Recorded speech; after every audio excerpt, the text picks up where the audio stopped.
Ready live. Here we go. Ready live. We are live and we are back.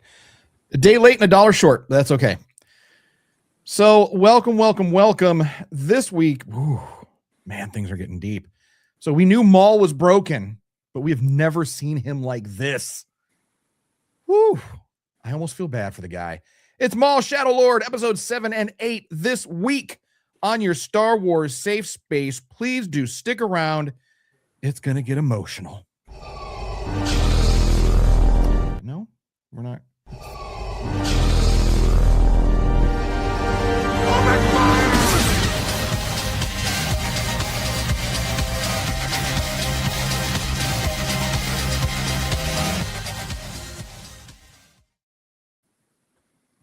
So many buttons, so many things to go wrong. Hey there, Star Warriors. Welcome to Star Wars Safe Space, your non-toxic, low-sodium Star Wars show that doesn't make you feel bad for not knowing that Maul was born red and received all of his black tribal tattoos as a baby, as an infant, thanks to our friend and yours, Mother Towson. What a fun gal she is. Mama the year. Oh my God. Yeah, it's like she's got to have like a no wire hangers line in there somewhere. So whether you're a hardcore fan or just a little Swarzy curious, this is your Star Wars safe space. We are the Circle of Nerds, and we do absolutely love Star Wars, even if we don't always like it. So let's go around the table and meet these nerds, shall we? So, captain of the infamous Parma Flyer, it's Crash. Hey, everybody. It's a busy week for Star Wars fans. We got Maul Shadow Lord. I'm heading out to Disneyland for Star Wars night. Mandalorian Grogu is marketing campaigns kicking in, and I regret nothing. Lock those S-foils in. Let's get at it. Not the Grogu Burger King crown. Yeah, I got the Mando one, too. I didn't know which one to wear, but then the little ears popped out, and it's like... What? Yeah. I passed Burger King like 6 times today. I had no idea they were even doing a thing. Oh my God. And hailing from parts unknown, it is our keeper of the holocron, T to the Oni. Welcome back to the Galaxy, everybody. I'm lucky to be here tonight. I literally just got home about 30 minutes ago from Star Wars Day over at Nationals Park, where I got this little guy. Ooh. Nice. Ooh. We might need to do a live unboxing there, Tony. We could do that. What do you think about that? All right. We'll get into that. All right. So, tonight we're going to be talking about Maul Shadow Lord Episode 7 and 8. Of course, we're going to be looking at the final breakdown and division of everything and everybody that's been building up, and where all these final choices that have been made. Some of our predictions have been spot on. Some of them have been way off. But everybody starts breaking apart. Alliances split. Trust collapses. And even Maul completely breaks down. We've seen Maul at what we thought was his lowest point. But this time, I mean, he's showing a very rare vulnerability we've never seen in him before. And I thought that he was at his lowest when he was, Spider Maul, but we're going to get into that. So we're just going to kind of take things a little bit in order tonight. And we're going to talk about first, we're going to talk about Devon, Riley, and Maul. But do you guys have anything before we jump in? Because this is going to be a roller coaster ride. Well, I got something, but we'll save it for the end, kind of as a cherry on top. So let's get into it. All right, let's get into it. Tony, do you want to do a little unboxing, or should we save that for our safe space after dark? We can save it for after dark if we like. I mean, we got a lot to talk about today. We do have a lot to talk about. So, for those of you joining us for the first time, or maybe you've joined us before, but we have fired up our Patreon account again, and we're going to start doing kind of, not behind the scenes, but, again, it's after dark. So when we're done recording the live show, we're going to kind of hang back and chit chat. And it's kind of like gloves off, unstructured, where, the conversation usually starts a little swarzy, but then it just kind of shifts into something else. So if you're interested in that sort of stuff, we're going to have that up on our Patreon. It's going to be patreon.com/Circle of Nerds. You can check us out there, and eventually I'll have a cool little pop up for that, so all of our podcast listeners can see it. because that's always exciting for them. So yeah, so we'll have an unboxing for the really cute Grogu bobblehead. Speaking of the merchandising that you brought up, Crash, that was a complaint that a lot of people had, that we hadn't seen a lot of, promotion for the Mandalorian Grogu. We hadn't seen a lot of merch or anything like that, and it kind of felt dead. And of course, the fandom menace, they're like, it's a dead franchise. Star Wars is dead, and the Mandalorian and Grogu movie killed it. We've talked about this before, how it's like everything new that comes out, the fandom menace says, that's it, Star Wars is dead because this thing killed it. If Hasbro, or Funko, let's say, they release a new pop that the fandom menace doesn't like, that's it, the franchise is dead because Funko released a pop figure that like, fuck you. Anyway, so the merchandising is very real. The crown on your head supports that. And Her Universe got me this morning. I didn't realize that it extended, and of course that's Ashley's company, and we actually got to see kind of like an unveiling of Her Universe at Star Wars Europe 2. She was there hanging out in the little pop-up store that she had on site. We got to talk to her for a little while. Of course, she was away from the adoring hordes. She was away from the autograph booth. She was just there in her shop. And I was walking by, and I was in my Captain Rex, and she was like, Rexy. And I look, and I'm like, oh my God, it's Ahsoka. So I wander over there. I've got this great photo of the two of us. And it was so cool to be able to talk to her. There was no one else around. The con was in full swing. There was a bazillion people there. And it was just Ashley and I able to, talk and chit chat, and she was telling me about Her Universe and the importance of it, how she felt that there needed to be something for girl fans out there, run by women, and I thought it was great. And they've been introducing clothes for everybody, and I have these I'm wearing them right now. I've got these Mandalorian joggers that I got from a website called Super X. They have incredibly overpriced athletic gear. It's like nerd themed athletic gear. I'm not an athlete, but damn, they've gotten me multiple times. I bought like the whole G.I. Joe series that they have, and then the Mandalorian set came out. All the other Mandalorian stuff is trash, but the Mandalorian joggers, very sweet. So I don't have a Mandalorian hoodie. So I was just looking up like oversized Mandalorian hoodie. Her Universe pops up, and it's a Mandalorian and Grogu hoodie. It's got the Mandalorian and Grogu logo on the sleeve. It's got the mud horn on the pocket. It's got a mythosaur skull here and a couple of pockets on there. And it's really nice. So Her Universe, shout out to them. Shout out to Ashley. We are not sponsored, but we could be. So it's happening, right? I mean, the merch, it's happening. It's starting to slowly trickle out as we get close to the release date. Disney's always terrible about promoting their movies in advance. They sort of rely a lot on word of mouth, even with Star Wars, I think, sometimes. And obviously the little guy here is the first thing that really clicked with the audience in a long time. And then once, but they didn't want to spoil it originally when the Mandalorian hadn't come out yet. We all saw that first prototype Din costume. That was the only shot you saw. We didn't tell you, oh, by the way, he's getting a sexy upgrade by episode 3. Right. But so there were dudes already working on their armor kits, and they were going to do this sweet new Mando. And then by the third episode, it's like, shit. Shiny Beskar head to toe. Yeah. Shiny Beskar head to toe. So let me ask. I'm sorry. Go ahead. Going back to Her Universe, Ashley's fantastic. I met her at Dragon Con when she first started up. She had a little pop-up booth outside the autograph. Also, she was literally platooning from her table to her booth, to her table, to her booth.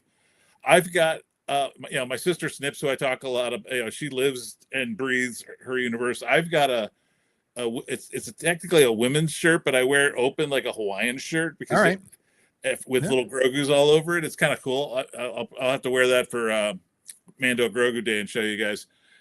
But she also, I like the fact that she, it originally was intended as a product line for girl fans. Mhm. But then they also decided to create something called Our Universe, Yes. which yes. is where the guys Mhm. get a little taste of her creativity, Right. but in men's styles. And I've had a few of her t-shirts over the years. I even told her last time I saw her, Ash, babe, the 3Xs need to be a little thicker, a little longer for us tall guys. Well, I'll But, tell you what, if you want to get down on one of these hoodies, I normally get a 3X.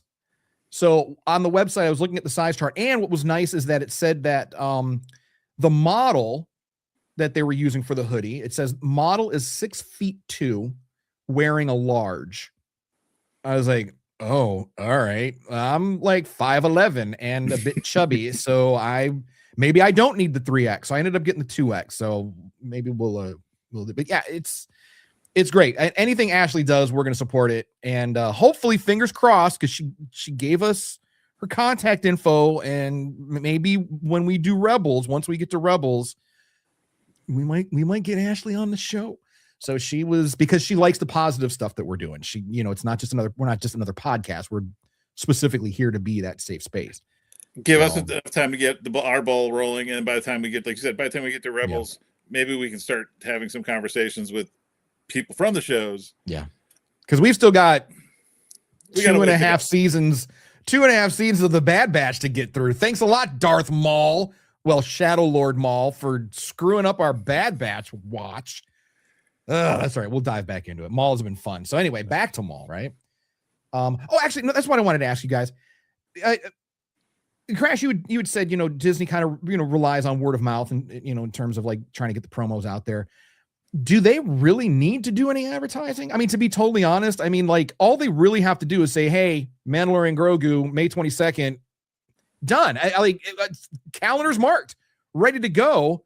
I mean, like you said, do they need like this massive ad campaign? Personally, I don't think they do. I mean, I think that they're good, I think visibility's one thing. Movies, studios and the TV network, like Disney owns ABC, so Jon Favreau goes on Jimmy Kimmel and promotes the movie, that kind of thing. There's a certain amount of buzz you get. Just look at what my Earth 2 wife Anne Hathaway and the Devil Wears Prada 2 is doing right now. They're everywhere. That's all over the place. And because they know if people are excited about it. I think Disney's good, but they think they could be better at getting novice fans and new fans, and just getting that exposure, which also would counter the fandom menace, acolyte killing, trolling online a bit. I think part of the reason the acolyte got snuffed out by the fandom menace was that nobody was countering the argument. Right. And that's exactly why we formed this. Like this show, this podcast is a direct result of all of the acolyte hate. If it wasn't for the acolyte hate, we wouldn't have this podcast right now. And hey, the Appalachian Changeling. Hiya, friends. This is the first time I caught up with one of your streams. I think I talked to you on the Facebook page sometimes. Well, welcome to the safe space. We appreciate you. Thanks for stopping by. So I personally, I'm happy that there isn't a lot of promo, that there's not a lot of trailers. At this point in my life, I hate trailers because the trailers are giving away so much. I want to sit down. I want to watch the movie and be surprised. Most of the trailers, they give you the whole fucking movie in the 2-minute trailer. Well, and just look with that Super Bowl ad. It was just a silly, fun. I loved it. On a sled with some loved tauntauns. It was a troll. It was a total troll. And even a nice troll. It was just sort of like, hey, Budweiser Clydesdales, no tauntauns. And people hated it. They were like, "What is this? What they were because there were dudes already, and I saw them that they were already to dissect it frame by frame. What does this mean? What does that mean? Right? Do I like? They're bringing Zeb into live action. It's like they were ready to pick it apart just for the engagement. Right. That's all. That's all it is. That's all it is. Which is why we haven't been doing that. Whereas, it's like just give me. As soon as the movie comes out, give me more. Tell me what you think. Give me more. Like one thing that when Skeleton Crew came out, again, my number one favorite Star Wars thing. It's my favorite television show. It's my favorite. If I'm listing Star Wars properties, Skeleton Crew's at the top above all movies. I absolutely love it. What I was disappointed about was the Legos. The Legos, they have been the ultimate spoiler lately, I've noticed, because the Lego stuff will come out and it's naming characters. I have the Onyx Cinder. I haven't put her together yet, but she's sitting back here. And it's like before we knew that she was called the Onyx Cinder, Lego was like, oops, spoiler alert, sorry. Here's the Onyx Cinder, and here's all the characters. Like, you sons of bitches. And that's what happened with Mandalorian, was that they purposely didn't want this to come out too early, because it would ruin the surprise, the big reveal of the first episode. So, and that the problem is you lag behind. You can't give anything to the toy distributors. You can't get anything to fast food tie-ins. Like I remember when the Marvels came out, you were in the middle of the actor and writer strike, and they kept moving the release date. Well, the problem is McDonald's decided they were just going to put out the Marvel stuff in the middle of summer, even though the movie had been pushed back. Mm-hmm. And it screwed up that window of synergy that marketing people look for to get the hype machine going. Right. And that's what I think, that and the toxic masculinity. All of that. I think it's what hurt that movie in general, but just missed opportunities, like a bad marketing campaign can really hurt you. Yeah. Disney's in a good position though, too, because it's Disney, and they're gonna fill seats regardless. So Appalachian Changeling says, remember all the talk around the Rogue One trailer with the quote, I rebel. Meanwhile, that line didn't make it into the final cut. Those teasers tricked us all. I think that's a double-edged sword. It's like, on one hand, like I'm glad, because that was something that was not a spoiler. So I was happy that didn't make it. But then on the other hand, you'll have fans that will have that expectation and they'll be looking for it in the movie, and then it doesn't show up. So now they're, So we got another comment from AJ Pieri 83, which is our very own Tony. There have been a number of those. I remember when Infinity War showing the Hulk in the final battle, and when it actually happened, he was in the Hulkbuster suit. Tony, why didn't you just say that? Why did you? I mean, I thank you for the engagement on YouTube, but you're right here, buddy. Like, I figured it was easier just to respond directly to Appalachian rather than try and discuss it out. You're fine. Okay. That's fine. All right. So all right. Good, let's good call. All right, so let's dive in. Real quick, the Rogue One trailer. It's funny because there's a whole bunch of stuff that didn't make it into the final film, and because of reshoots, like most people don't know that Cassian Andor was originally going to be a double agent for the Empire. I'm glad that they didn't go that way. And Jyn Erso, if you look at some of the Black Series boxes, she's listed as a sergeant.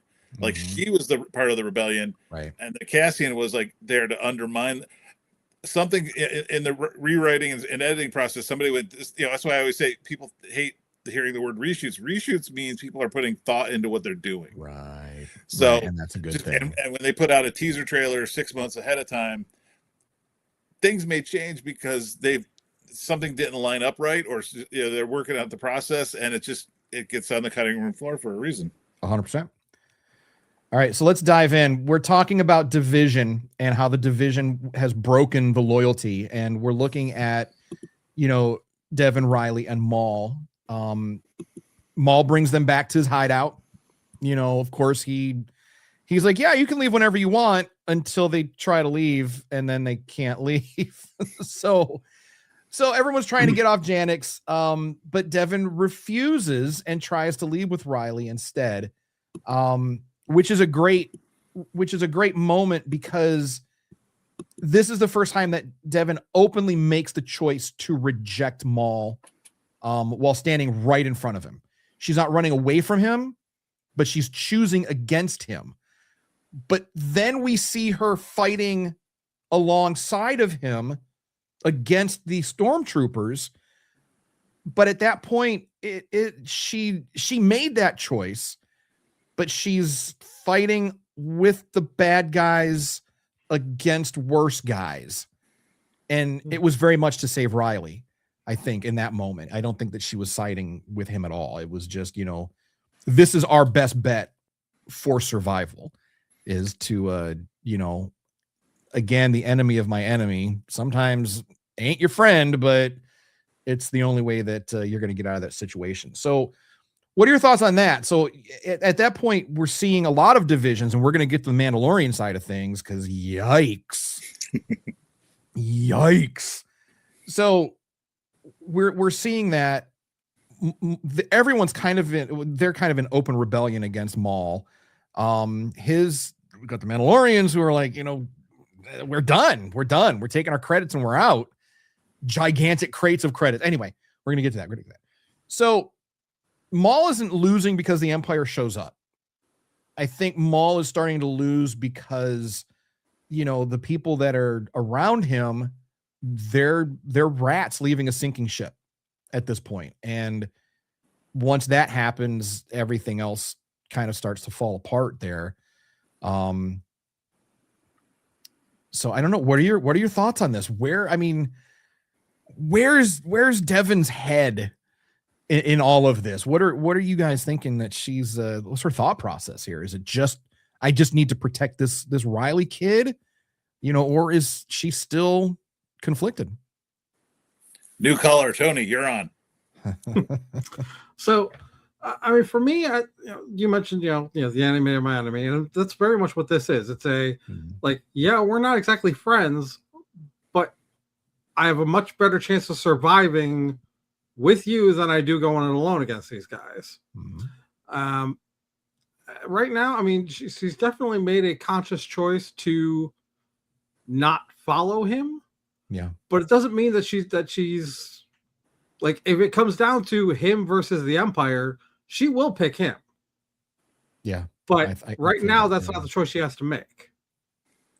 And there's still, I mean, even though she chose not to side with Maul until she just needed a little bit of backup to get Riley out of there. But then she still chose to dip out and leave him. But there was an interesting moment with them, with her and Uncle Docky and Lawson in the tunnel. You could see her disappointment in him. Like, he was ready to cut and run. Like, you know what? Let them figure it out. Let these civilians figure it out. We've already caused enough damage. You know what? The Lawson family will be fine without us. Come on, let's go. We need to get out. And the look on her face, like, it was, again, tip of the hat to the art department on this show, because even like this week, especially the backgrounds, the cityscapes, the landscapes, it was just beautiful. Like, everything in this episode was beautiful. It's just, anyway, yeah, it's awesome. So we're seeing that conflict within her too. So, I mean, she kind of forces Docky to come along when he was ready to dip out. Crash, what are your thoughts on this whole situation with Devon? I thought going into this, the whole thing struck me with Maul is that it's a false choice. He gives it away, that he tells Devon that you're free to, as soon as we get to my base, you're free to leave. But then he tells Rook that she must come with him on the ship. He's like Saul. He's obsessed with this idea that he wants this person for an apprentice. Mm-hmm. So she has to come with us. I just told her she's free to go if she chooses not to, but she has to come with us. There's that double standard false choice on his side. On her side, the part I found interesting was Devon wants to fight the Empire. She's made that plainly clear with Docky, with Maul. She does not like being under Imperial rule. Where she screwed up was when she left Riley to go fight with Maul. I was calling this the episode sort of like endless battle scene. Gunships landing, troopers landing, everybody squares off, and you saw her, like, for a moment, like, look back at Riley, like, okay, my assignment is to protect this kid, but I want to go kill these guys with Maul. And and she goes with him for a hot second. She gets in the fight, and that's when Riley got nabbed. And then she tried to save him and couldn't get on the ship in time. So her mistake was that she wants to fight, and even though, like I said, Docky really tried to sort of, we've made kind of a mess here, but I'm sure the Empire will be lenient with y'all, so we're just gonna, like, extricate ourselves from this argument. And it's like you said, she looked at him like, "Are you kidding? We got them involved. We have to." Her job was to protect Riley. and because she wanted to fight, that's how he got captured. Yeah. And at this point, after that, I think she's conflicted. I really don't think she's going to turn. I don't think that she's going to turn not after that. Not after. And I mean, I think 2 episodes, anything can happen, but I think where he is, the audience in general is there's so many people out there saying she's going to become Dark Talon. Yeah, because she's a Twi'lek with a reddish hue. Yeah, she's more pinkish than Talon was. She's way more, yeah. And way vastly more substantial of a character already than Talon ever was. 100%. But just because the horny nerds out there see a Twi'lek chick and think immediately, got to get her into a leather bikini at the lightsaber. Yep. Oh my god, it's not going to happen. No, it's the geek gooners. That's their And what they're missing out is that Devon is a very conflicted character because she reminds me a lot of Padawan Ahsoka in that she was raised in the middle of a war but she was trained to be a peacekeeper, and now she's not even a peacekeeper anymore. Now she's a criminal. Now she's a fugitive. She's a fugitive, and she's not adjusting to that nearly as well as Daki is. No, but what's interesting is that she still is kind of defaulting to her Jedi programming.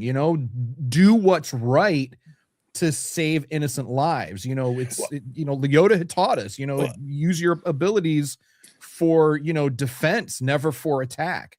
When Maul complimented her about facing an Inquisitor, no, she said, thanks to my master's training, not you, not what you want me to be, but what my master trained me to be.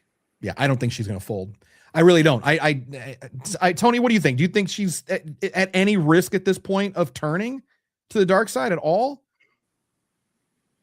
I don't know, but uh-oh. I think there's a difference between her turning to the dark side versus her siding with Maul. Yes. I think there's a distinction. I absolutely think that she may end up siding with Maul, but not going full evil. Right. I agree. I don't see that happening. She's still too far. Like even if Maul kills Uncle Daki, I think that because she still has some anger issues for sure. I mean, she'll still go. I think she'll still tap into the dark side a little bit to avenge Daki if that were to happen. But I think she's safe. I really don't think we're going to see her turn to the dark side at all. If anything, I think that she'll kind of do an Ahsoka and maybe go in more of a neutral direction, because after what Daki did, after Daki saying we're out, deuces, sorry for the mess, y'all, we're gone, I think that was a tipping point for her. I really do. I think that she's now on this level where it's like, I don't even know who you are anymore, guy. Thank you for the training and you're an awesome mentor, but dude, you're done. You need to retire. You need to get out of the game. But I do not think that she is going to be anything even Darth Talon like. No. She's already a much, like Crash, like you said, she's already a more well-developed character. And I don't mean like physically well-developed. I mean, like as an actual character. I enjoy, and I've read everything with Darth Talon. I mean, I love that era, the Fell Empire era, the Cade Skywalker era. I love all of that. And, Talon is just a very one-dimensional, she's a hot, bad chick. I mean, that's basically it's about as deep as she runs.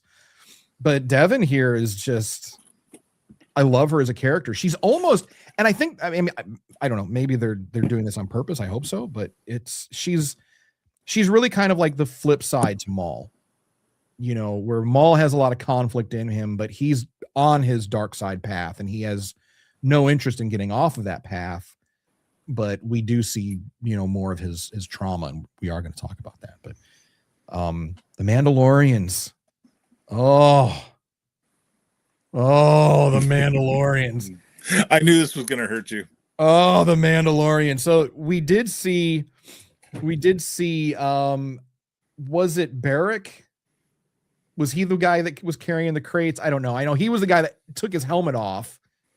And when he took his helmet off, I was so excited. I was like, oh my God, I could cosplay this guy. Yes, finally there's a there's a face character I can do for 5 minutes. Like, it's like where, what era do I play? Do I cosplay him? Because literally we see him with his helmet off and 5 minutes later he's sauced. Like, he's done. That was so disappointing, but I thought it was funny. I mean, it's like, I'm not going anywhere without my credits, and you've got like 200-pound crates of credits, but Rook is holding fast.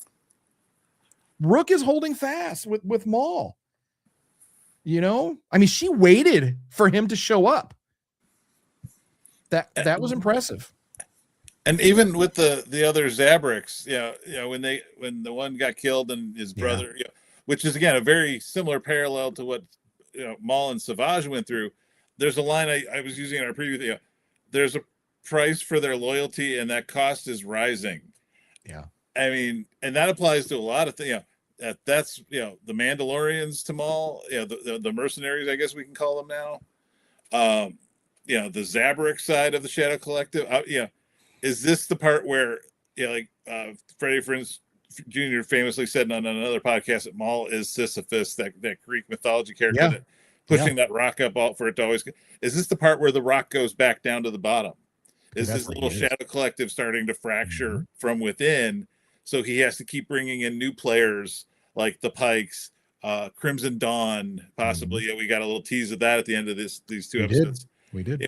Says you have to keep bringing in new allies because his old allies are running out of patience with him because of this obsession he has with having an apprentice. Yeah. And like when they were walking, like, he was talking to Rook. He's just like, like at that point, they have just lost everything. They lost their hideout. They lost all their credits. They lost all of their weapons. They've lost everything. And he's just like, I just need one more score. I just need more time. It's always that way with him. I just need one more step. But then he takes one step forward and 3 steps back. He has a lot of faith in himself, but he is constantly tripping over his ego. It's like at some point you've got to call it, dude. But he's so obsessed with everything, with Sidious, with Kenobi. He's just, with his bid for power and control and acceptance, he's just obsessed by all of it. And then in episode 8, I mean, he gets whooped. I mean, we see him, he held his own against 2 Inquisitors, which is very impressive, no doubt. But I mean, it's Maul. Maul's a bad dude. Maul's a bad motherfucker. There's no doubt about it. Leg was fucked up, but he was still hard charging. He was still handling it.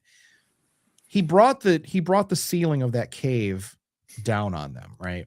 And I had a question. This could potentially become a rant, and I hope it doesn't, because we're not going to have time for it. But Maul brought down the ceiling. And again, this goes back to Force stuff and why I don't like the Force or the Sith or the Jedi, right? He brings down the ceiling on these boys. It takes immense power to do so, right? I would imagine. Yes. Generally speaking, you're rending the Force is the Force is not a video game that you can level up in, but yeah, there's a certain amount of expertise and training and training that goes along with it. So you can train yourself to do above average things if you really want to. Of course. So he pulls down these giant rocks and boulders, rips the ceiling and drops it on these fools, right? Misses them. Why didn't he just rip them apart? Why don't you just use the Force? I know they have plot armor. I know. But why we see this time and time again with the Force? You can do things. Vader in Kenobi, he stops that shuttle cold. Gotcha. Rips it open. Why don't they do that to people? Like, we've never seen that. We've never seen someone use the Force to completely disembowel and dismember another person. When they could, we see Luke at the end of The Mandalorian when Luke is fighting the, what are they? The Shadow Troopers. Dark Troopers. The Dark Troopers. He's fighting the Dark Troopers. And at one, he just like, for funsies, just crushes the thing. Why don't they do that to squishy beings. I don't understand that. We don't see them use their force run. We've seen them use force run like twice in the entire franchise. You know, ugh. Why don't they use these incredible powers to squish people? I know it's probably a story device, but maybe it's a good thing I'm not writing Star Wars, because it would be rated R. Star Wars would be rated R for graphic violence. Star Wars, the boys. Go ahead, Tony. Well, yes, I mean, you're exactly right, and that's exactly what it would be.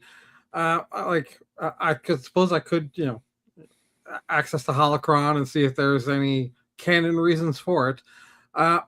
My obvious answer to that question is just that, like, first off, if they could do that, like, how do you tell a compelling story?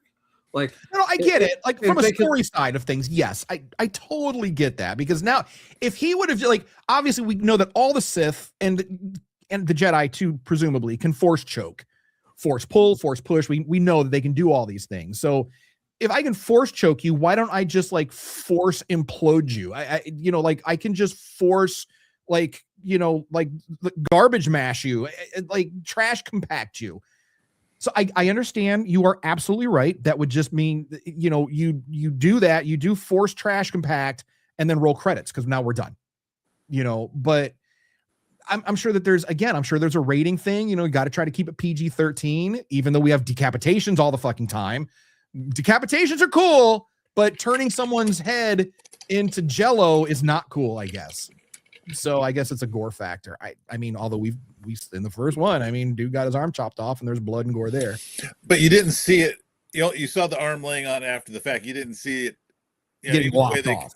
Even the way they lopped off. The most graphic I think thing we saw early on was Luke's hand being severed off. Yeah, but there wasn't. And that's why the myth of lightsabers being to instantly cauterize the wound, because what you don't want is a Kill Bill situation where everything has to go to black and white to hide the amount of blood that's being sprayed. Right. I think part of that is more of an in-story answer, and I don't have an official on this. Sure. Is that in the case of Maul versus 2 Force user Inquisitors, it's like that Obi-Wan Anakin scene from Revenge of the Sith. Sure, you could try to implode me, I can counterpunch. And I think the Force would literally cancel each other out, where you can't, I won't allow you to do it to me. So if I'm trying, and that's because, again, I Tony, 100%, I agree with you. It's story devices. So you think that if I'm trying to force squish you, you're going to be able to like force repel my force squish? No, I don't think that, because I mean, I think in this particular circumstance between these people they could possibly do that. Yes, but that wouldn't go for the vast majority of beings in this universe. Yeah, of course. And like for all the times that that Jedi have run up against non-force users that they've had to battle against, what would stop them? I mean, they throw them around. I imagine that if we're talking about an in-universe reasons, I understand why the Jedi wouldn't do that. The Jedi isn't going to turn, because even within lore, there was always like the Mandalorians versus the Jedi. This has been a long, ongoing rivalry for thousands and thousands of years. So I understand why the Jedi wouldn't turn Mandalorians into soup inside their Beskar, which they could easily do. I feel like they could easily Magneto crush their helmets. Beskar can withstand a lot, but could it withstand being crushed by the Force? I don't know. But it's like you can use the Force to rip things apart. So again, I understand why the Jedi don't do that, because it's the same reason they don't use Force choke, Force lightning, these things. Again, they're always for, defense, never for offense. Understood. But what holds the Sith back from doing that? What keeps Darth Vader from the only time that we've ever seen something like this, and it's not canon, in the micro series, when we see Windu crush General Grievous's chest and he fucks up his lungs and heart and everything. He's like, we see that. So the Jedi are capable of doing that. And that was a great move. He should have tried to crush his head, But anyway, here we are. So again, like within universe and within the lore, why aren't they getting savage with the Force? So if I were the one writing it, and obviously I'm not, and Yeah. all respect to our Lord and Savior Dave and George and everybody else down the line, Kathleen, all of them, Lord Dave. If I were them, the simple answer would be that, and of course there's grades to all these things, but it would be a simple thing of the Force itself will not allow it to be used directly to snuff out life. But you can Force choke people. You can Force choke people, but that's you. Like, yes, you're choking you're stopping them from properly breathing, but there's a difference between that and what's to stop them from just going in and switching off somebody's heart, or Force pulling their spine out. There's any number of things that could be done, but like. And that's where it gets complicated, because we've seen you're using the Force to mutilate something the Force created. And I think Tony's getting is that the Force would not allow that to happen. That's a good point. So Tony, that's brutal, using the Force to pull someone's spine out. So I mean, we talk about these extreme amounts of violence and destruction that they could do, and to me, I'm reminded of scenes like from The Boys, or for those of us a little bit older, when Magneto ripped the adamantium off of Logan. Like there are certain things, but like once you cross that point, like the entire rule book goes out the table, and like you've gone from bad character to ultimate evil, no redemption whatsoever, unstoppable. Yeah, and realistically, like if there's ever going to be balance to a storyline, you can't have an ultimate evil that's willing to do those things, and any Force that's not willing to do those things ever be able to stand up against it. I get it. And Elias from Movie Planet here says, I think it's really just a story kind of thing, but I understand the point. Yeah, I agree with you, Elias, and Tony and Crash. I think that's an acceptable premise, I think, is that the Force won't allow you to mutilate something that was created by the Force. Although we do see Palpatine not mutilating, but Palpatine regularly sauces people with the Force on a regular, especially in the Clone Wars. Like when he went to Mandalore, right, to fight Maul and Savage, there were a few guards that got in his way. They weren't knocked out. He saw those jokes. He's saucing, whatever term you want. Killing somebody is not the issue. Sith kill people all the time. Sure. You're saying mutilating and rending and ripping apart. Graphically mutilating a body of another being with the Force is what I think we're saying is that, and George can counter me if I'm wrong. The Force will not allow that, because the Force is what creates life. Sure, but it's still allowing you to snuff life out. So as the Force, I'm like, look, guys, don't rip each other apart. Don't crush or turn each other into stew.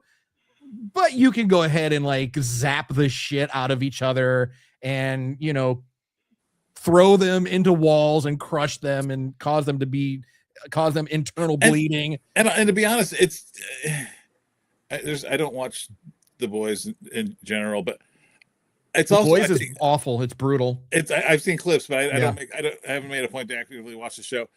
But I think for a show like Star Wars, it's just it would be what I would call bad writing.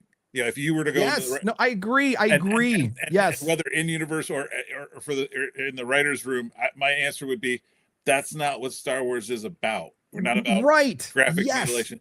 Because again, I get it. And to kind of save this conversation, I want to go back to these two guys versus Maul and the absolute Giverny beauty of the art direction, the waterfalls, 100% scene when they, again, I love this episode because everything was just layers of destruction. Gunships dropping off troopers. They're surrounded on both sides of a platform, so they just jump. It's like a video game. We're screwed. Quick, let's jump down to this level. Okay, they find us here. let's jump down to across to this cave. Everything about it was beautiful. The amount of I haven't seen a fight layered this good since Princess Bride, where everything, and that's a good comparison even for the Inquisitors versus Maul. The choreography and the cinematography of this entire episode was just cinema. I mean, hang it in the Louvre cinema. Yeah.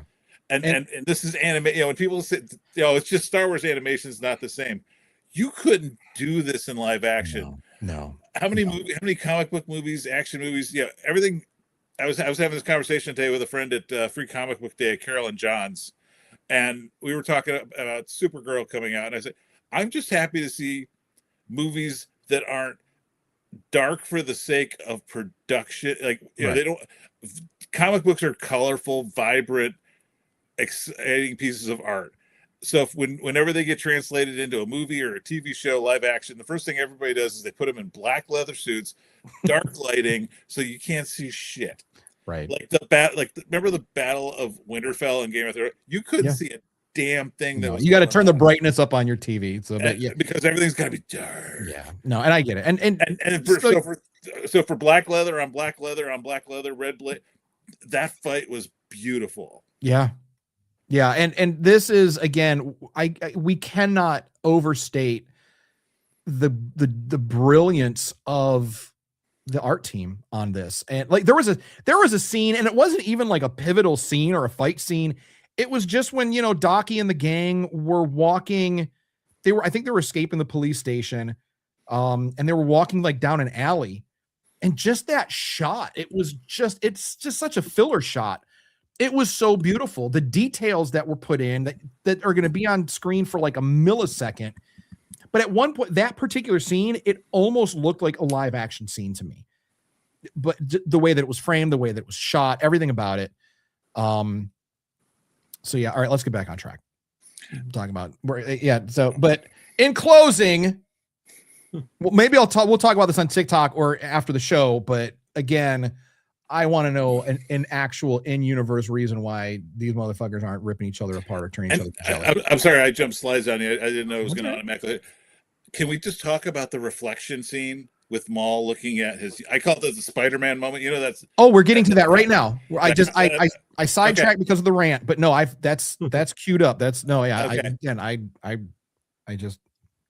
But the fight that we were leading up to that, but again, when I was watching the show, I was like, why don't these people like really like cause damage? And incidentally, the last thing I'll say, I feel like this is the reason why what you had said too about and Crash as well.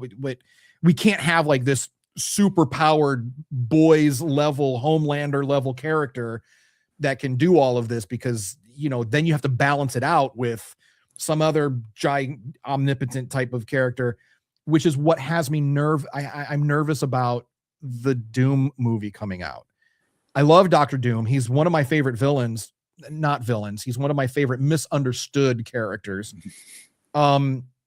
Because he is that Omega level power, and you couldn't possibly portray him at his full level of power in a Marvel film. It has to be in comics. And even in comics, you have to scale him back a little bit, except in the original Secret Wars that they did in the 80s, which he just fucking went hard. Anyway, this is not about Dr. Doom, although it should be. Anyway, so Division Within Self, this is, and I'm glad that you pulled this up, where Maul, defeated, broken, injured, he is really losing it. He is really cracking. He is, he's experiencing all these visions. You've got Sidious, you've got Savage, his multiple failures, his trauma.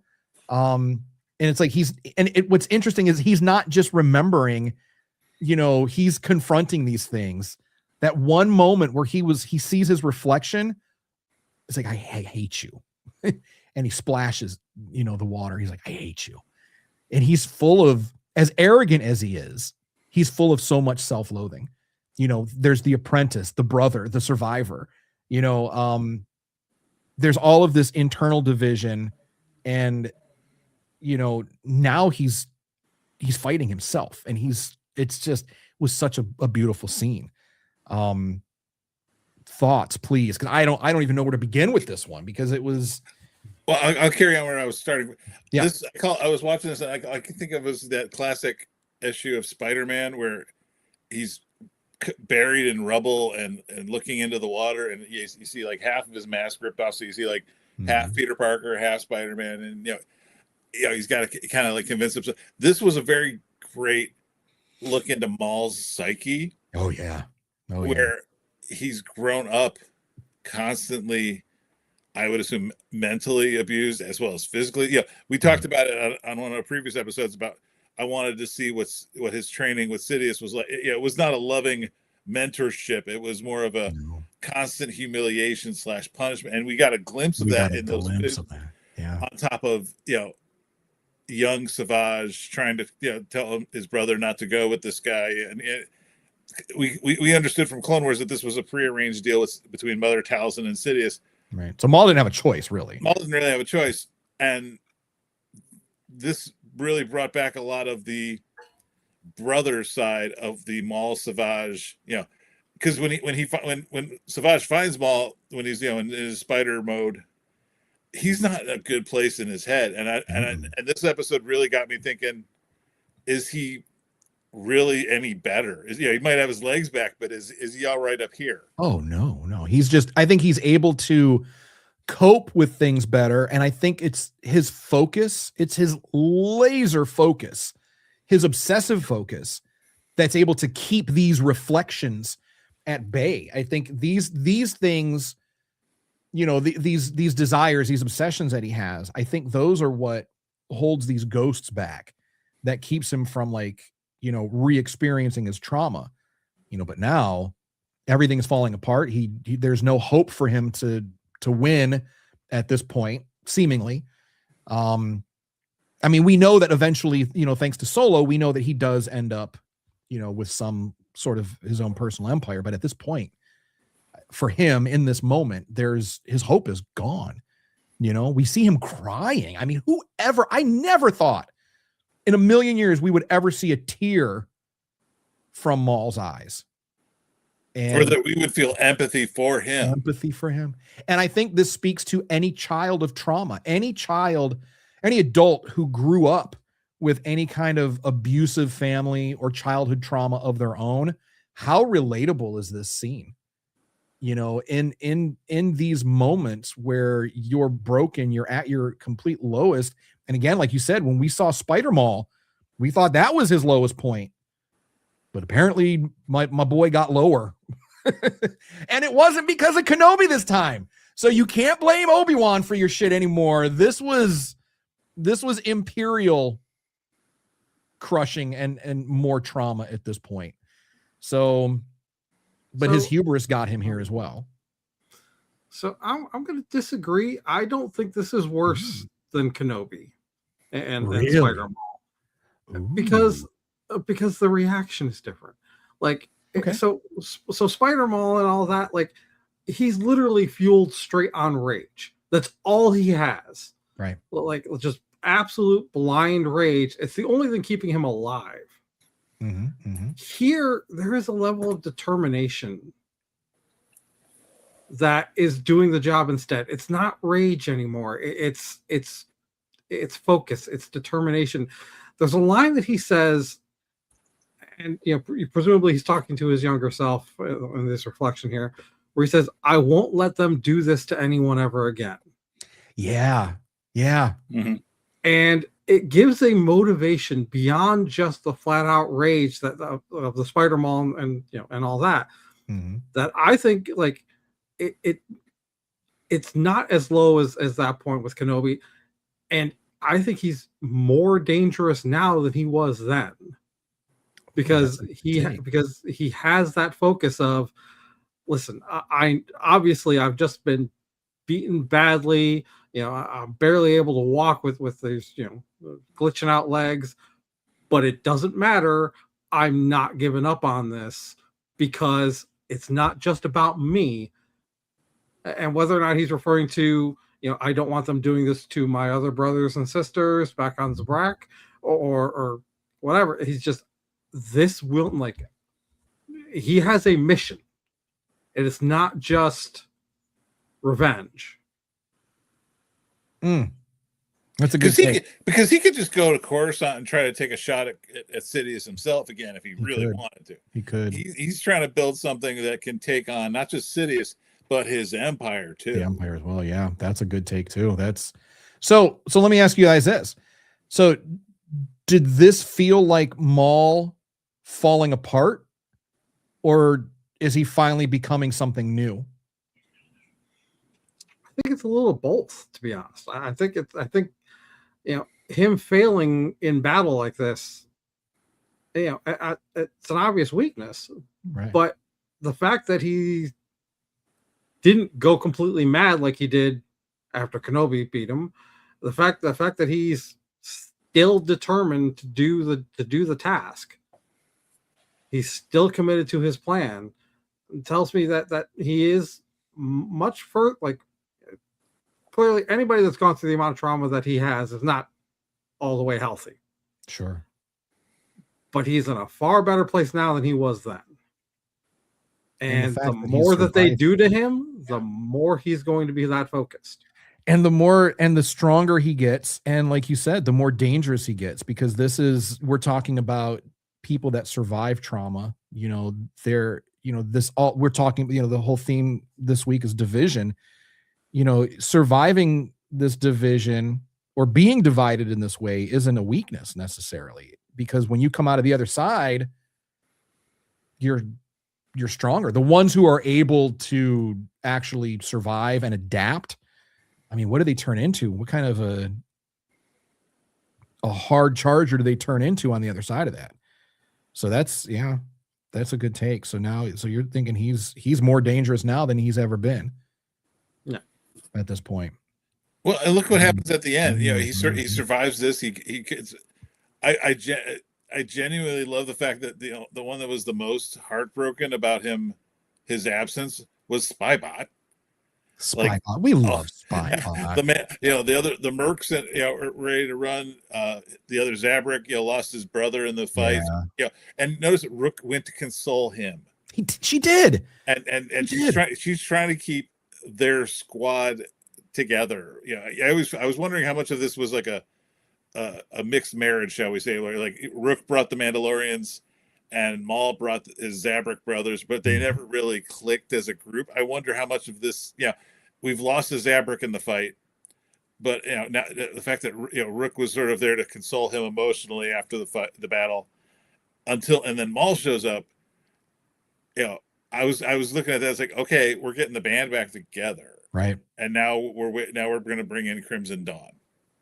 And shout out, I don't know, Keeper of the Holocron, maybe you can find this, but the shout out to the voice actor for that Zabrak brother when he saw his brother fall out of the waterfall dead. He yelled, I think he said brother, right? He's like, no, brother, something like that. I felt that, like the actor, whoever that actor is, man, well done, sir, because holy shnikes, that was a single line, but that was a powerful performance. And you know what, man? Fuck anybody that says, I am watching Star Wars because it's a cartoon. This is not your Hanna-Barbera. This is not Fred Flintstone. This is not Tom and Jerry. Oh, on some levels it's Tom and Jerry because of the violence. But, this ain't your old man's cartoons. These are good, folks. These are good. While Tony's looking that up, we haven't really touched on the other half. I wish Talia was here this week with us. It's been fun just having us boys together by ourselves. But I wish she was here just because I'm like, I am so Team Lawson, and I just want to kind of rub it in her face. Like, look at my boy, willing to sacrifice himself to swap out his son. In two boots, finally getting with the programming. Yes. You know what I mean? I was really glad to see those two reunite, and not just a token. Oh, I forgive you for shutting me. I feel like there was catharsis on both sides. Agreed. But I think this episode especially started to show Lawson. He's not this seedy. My ex-wife thinks I cheated with one of my informants. I think he's just a good man trying to do a tough job, and was willing to sacrifice himself to get his son out of jail. Yeah. That still doesn't mean that he wasn't stooping his informant. I don't buy it. You don't think so? No, I think he just works. Yeah, he works in a dark world, and he's trying to be think about any good old Western or crime drama. You know, the cop or the marshal. They always have to have like a relationship with certain people on the bad side of town to kind of do their job, and I think that's what Lawson is. And Two Boots, especially, you know, waking up from what his protocol has told him, to finally realizing the Empire is not the Republic. I love that scene when he's walking Riley down out the hallway, and he's like, "Act natural." And he's like, "I am." Yeah. So you're not. When Two Boots made his shift, I woke some people up in my house because I was like, yes, Two Boots, let's go.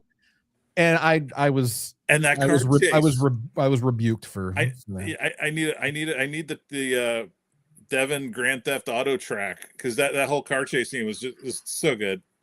Devon is really becoming a fan favorite character because she is hardcore. And we've talked about this a little bit before, but I mean, you know, it's one thing to grow up as a Padawan in a universe or in a galaxy that's, you know, at relative peace, you know, when you're a Padawan and you're like, you know, going out to settle some border dispute somewhere, and you never draw your lightsaber and whatever.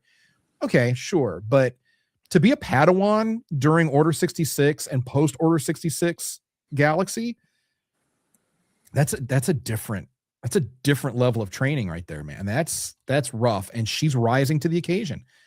I mean, she really is. I really, really do hope that we see more of her. I would love to see her and Ahsoka together in live action.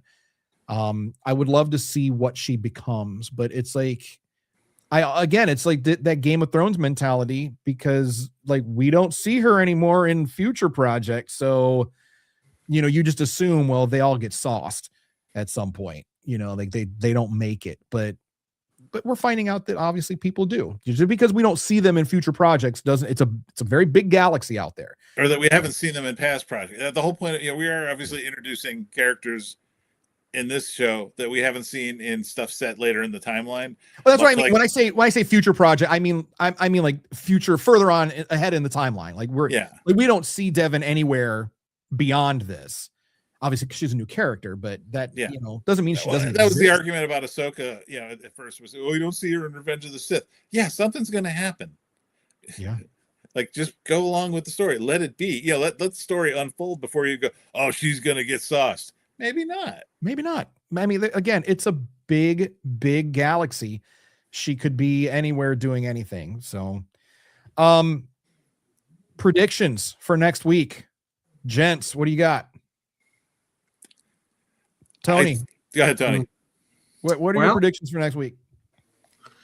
I mean, I honestly don't. Considering that we know there's another season of this coming, right? At least one more. Like they don't have to finish off the story. Like there's a chapter that needs to be closed. But beyond that, I really don't know, because there's so many things that I would say, okay, well, this still has to happen, this still has to happen, this still has to happen. But it doesn't, because we know there's going to be more. So I think this ends with them being off of Janix. Maul and his crew will be off of Janix.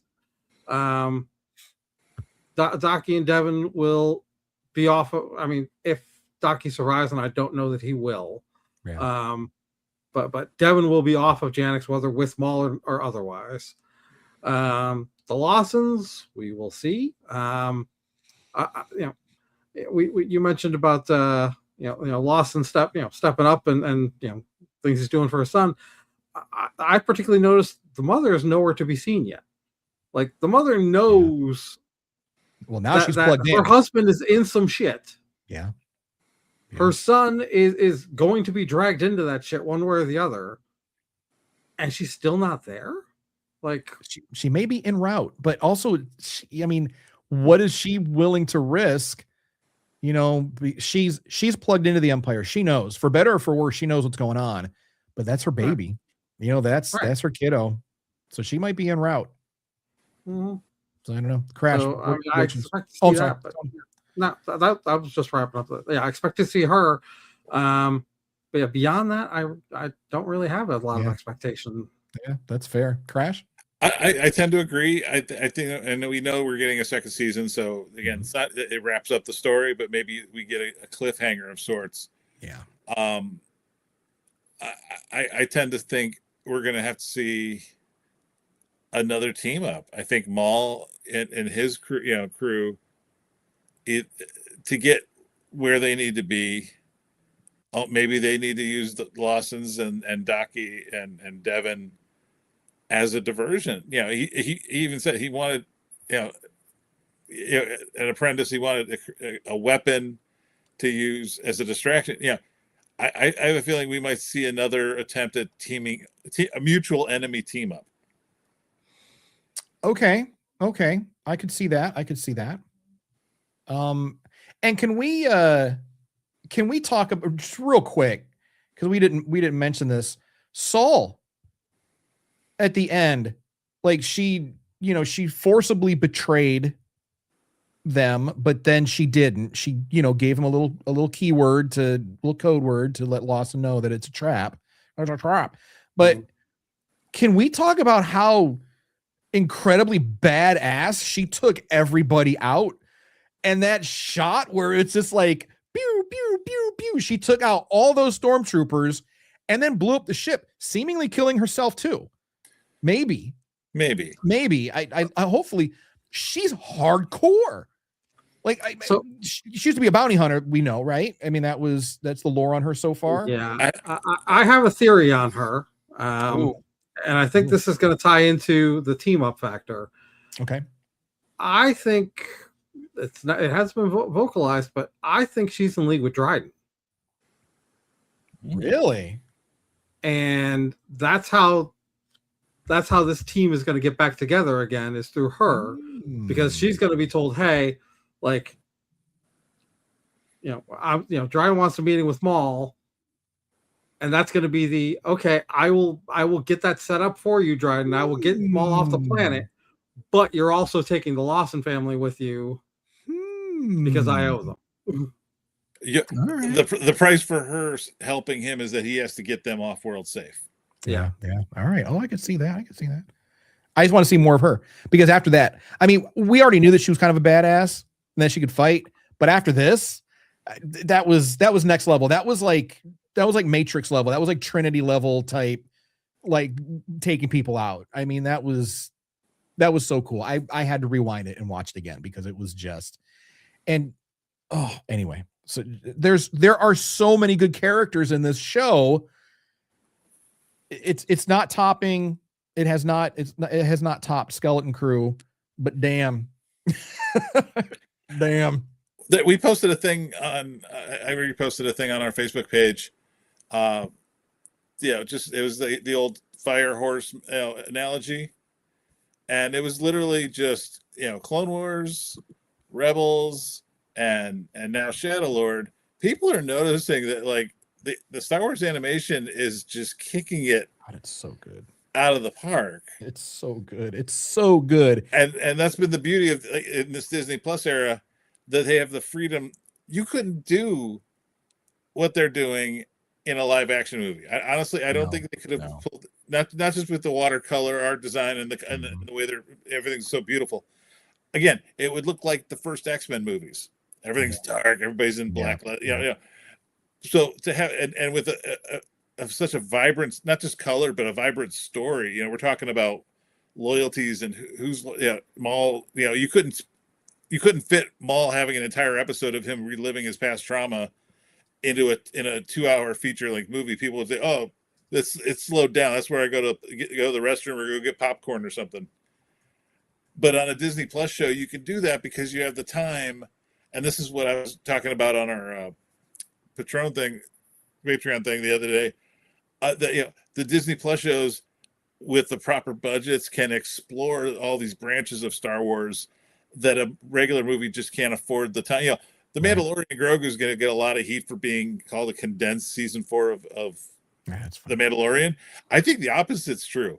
I agree. The feature-length movies just show you how pressed for time they are because of the way movie theaters work, that you can expand a story like Andor did, because you give them the budget and the time, 16 hours of runtime to say, here, fill it with story, fill it with character, fill it with things the fans want to see. And look what you got. You got this great series. Mm-hmm. You couldn't make Andor into a movie. You'd have to cut so much out, and it would just cheapen the experience. It would. But then on the other hand, I've been watching this thing. Adam Savage visits Jon Favreau at his little production studio area. He's behind the scenes, and of course, Adam Savage is just like one of us. He's just but he's worked with ILM too, though. I mean, he's been a part of that world. But Favreau was saying how they were able, in terms of like the props and things like that, how they were able to do so much more on the Mandalorian Grogu movie, especially with like stop motion animation. Again, just the props, the different, the things that we loved about the first Star Wars movie when they were brand new concepts. Yeah. But he said that the reason that they were able to go so much harder is that they had time. And whereas with the shows, it's like that balancing act. The shows give you more opportunity to get a little more story depth and character depth, but the films give you more time for production value. So, and I'm personally, I'm really looking forward to the movie, because I think this is a treat. This is something fun. You go to the movies with family and friends, maybe you get dressed up, maybe cosplay a little bit, maybe, maybe just put on some merchandise, some gear or whatever, and you go out and you have a good time. I mean, I'm not saying you can't have a good time watching at home, on Disney Plus, but there's always something fun about going to the theater and seeing it, in action on this big screen. And I think that's, not to sound like a Disney simp, or what's the other word that they call people? A shill. Yeah. Not to sound like a Disney shill, but I kind of see this as a bit of a gift from Disney. Thanks for giving us something to watch in the theater. And I'm sure I'll be called a shill for that, but I don't give a fuck. I mean, it's, again, we're winning because we're getting cool shit.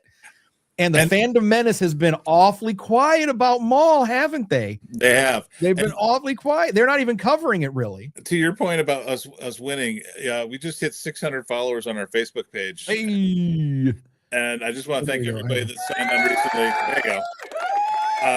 In fact, I think Douglas Kelly was our 600th friend. Thank you, Douglas. Thank you. We have friends everywhere now. We have friends everywhere. But it was great, because what I love is that we watch the current shows, like we were doing Bad Batch, and Maul just happened to fit right in about that timeline. So we kind of take a deviation.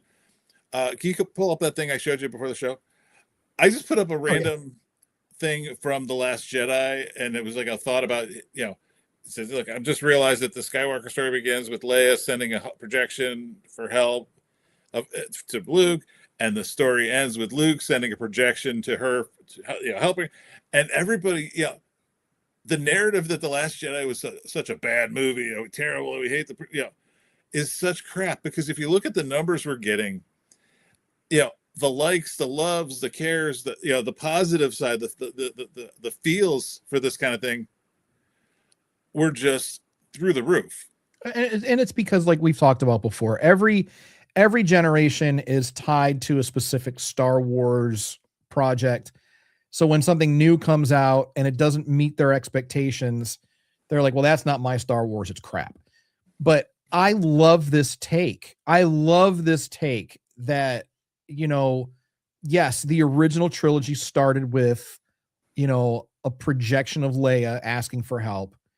And we forget that Luke, everything that we see, that was a forced projection of himself. And I fell for it hard. I was so wrapped up in the emotion of not just Luke and Leia together. I kept thinking, my God, this is the last time Mark and Carrie probably worked together. Yeah. This is her last film. Yeah. Yeah. I was so wrapped up in the real world of it that when Luke goes out there and fights Kylo, I don't know how Tony reacted when he saw the movie the first time. There were so many clues that I missed the first time through because I was so wrapped in the emotion of the moment that it just, flew over my head. It was like, for me, it was like The Sixth Sense. I didn't know. If you haven't seen The Sixth Sense by now, I mean, spoiler, I guess. Spoiler. I didn't see it coming. I'm usually really good about, predicting things, but I didn't see it coming. And even with that scene with him fighting Kylo, it's like, you should have known from he had his goofy 70s haircut again. That should have been the first clue. And it, again, right over my head. We saw them break the blue saber, and it just complete. I was so like, why didn't he have his green? What finally got me on board was like, where's his green saber? Yeah. But I was so into it by then, I didn't even notice. And how badass is Luke to force project and fight with his force projection? It kind of reminds me of like Big Trouble in Little China, when at the end, when they're like fighting with their little their avatars of themselves. But oh man, and now it's like we're developing a greater appreciation for this as well, because I didn't care for the sequel trilogy, but now as we're becoming reacquainted with the franchise, and I'm really looking forward to watching it again, because I've only seen the sequels once. I have not revisited them because I didn't care for them. But now I'm like, oh, you know what? There's more to this. I need to give it another shot, because and I'm very fascinated on our Facebook page. We've been cultivating this group of friends, this following, and I throw a little bit of everything at them. I've been staying like on topic when we were on Bad Batch, and we were doing Clone Wars, and now it's the Maul Shadow Lord. But I throw something like this at them, man. The sequel trilogy, the Acolyte, the Rey love. I mean, we do some.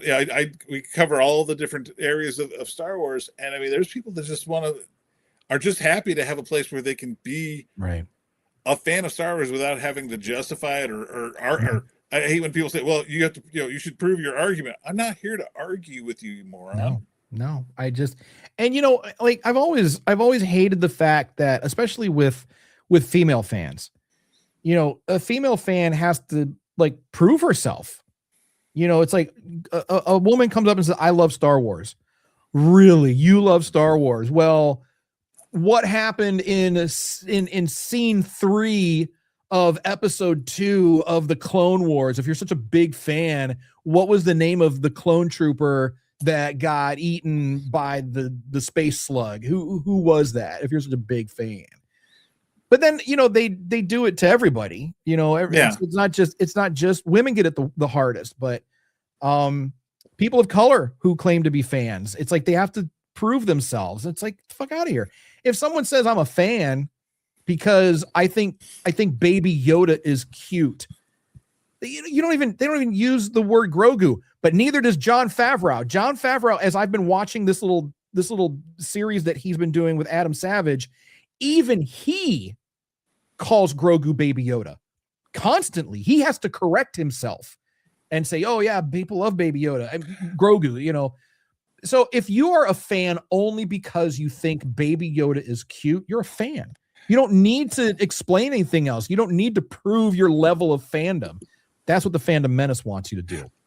I met, if you guys saw my stuff from Fan Expo Cleveland, I met a lady named Katrina Walker. She was there. I don't have a picture yet, but she's in our album from the Fan Expo Cleveland. Okay.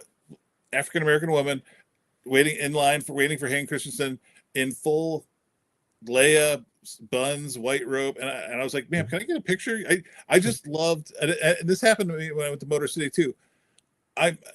You and I are both former costumers, and everybody makes a big deal about the quality in the costume groups. Of course. I actually enjoy seeing people of color, of different ethnicities or whatever, enjoying what they enjoy, celebrating their fandom. And I took a lot of pictures of people like that at Celebration London, because there's definitely a more diverse European population than of people than you would see in the Star Wars universe. And it's just, I love seeing people who don't fit the mold of the costumes, the CLRs for the costume groups, saying, "Hey, I want to dress up like Luke, Han, Leia, whatever," and just enjoying being a fan. It's about celebrating your fandom. And if I am ever in the presence of someone who says, you can't cosplay that person because you're black, you can't cosplay that person because you're fat, I'm going to choose violence. And I'm telling you, I can say that with my entire chest. I'll take the assault charge. I'll spend a weekend in jail. I'll pay for your dental work. That's fine. I'm going to take that because no one has any right. I don't have the right to put my hands on you if you say that. I understand that. You don't have the right to tell a black woman that she can't cosplay as Han Solo. I've seen this online. I have seen this online, and people in the comments are like, you can't cosplay Han Solo. You're a black chick. Why? Let me please say that to me. Please say it when I'm please. It would be worth it for you to say it just so I can choose violence that day. We have a mutual acquaintance. I remember we had somebody come in and blonde Leia's. A girl was a blonde. She wanted to do it, and this other person had a fit about that, and it was just like, what's your problem? Who cares? Maybe they don't want to wear a wig. Maybe they don't want to dye their hair. Who gives a shit? They're celebrating their fandom. Who cares? Cosplay however you want. I don't care. It doesn't make any difference. You celebrate your fandom your way. It doesn't matter. And we will always defend those people. You could have just said that. You don't have to tell me. You don't have to just tell me to wrap it up, Crash. You don't have to say a private chat.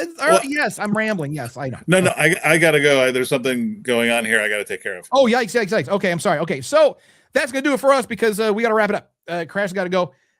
So we're, I'm discombobulated now. So if you like the conversation, if you like what we're talking about, follow us everywhere at the SWS show. We're on all the platforms. We do all the things. Next week, homework.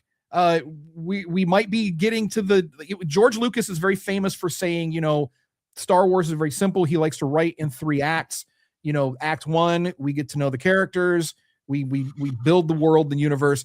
Act 2, we put everybody into an impossible situation they couldn't get out of. Act 3, they get out of it. So we're seeing these 3 acts right now. Maul is in Act 2, basically, where he's at. So maybe at the end here, we're going to get a soft Act 3, but we know we're getting a season 2. So there's going to be more of that. So I'm looking forward to that. Next week, look for how they're getting out. Look for, who's aligning with who. There's going to be fallout. So we're going to talk about this is going to be the aftermath, of everything that happened in 7 and 8. 9 and 10 is going to be the aftermath. So we're going to be talking about that next week. And I'll have reports from Disneyland, Star Wars Night, May 4th, all that fun stuff for you guys this week. So stay tuned on the Facebook page. I am equal parts excited and jealous. Just so you know, equal parts. I appreciate it. And I have our shopping list, so don't worry, boys. Woohoo! All right. So, of course, check us out if you want. Get some of these swell shirts that the gents are wearing. circleofnerds.com/merch. Check out our Patreon account. That's going to be patreon.com/circleofnerds. We're going to be doing a little After Dark. Maybe not tonight, though, because you got to take off. So we'll probably do After Dark next week. But anyway, it'll be there. So thank you again for hanging out with us, everyone. Again, we know you could be doing anything, hanging out anywhere else. You chose to be with us this week, and we appreciate you. All of our friends on social media that have, new friends that have been subscribing, thank you so much. Keep doing that. So drop your thoughts. Let us know what your hot takes are in the comments. And as always, special shout out to veterans and active duty service member for doing what you do, for helping to keep people safe. You are the real heroes all around the world. So thank you very much. Tip of the hat to you for that. And that is going to be it. Tip of the Grogu crown from Crash. That is going to be it. We are done. We are gone. We are out of here. And as always, remember, resist, rebel, and rebuild. And we are going to see you all next week. You guys good? Yeah. All right. I'll see you guys in 2 weeks when I'm gone. Bye. All right.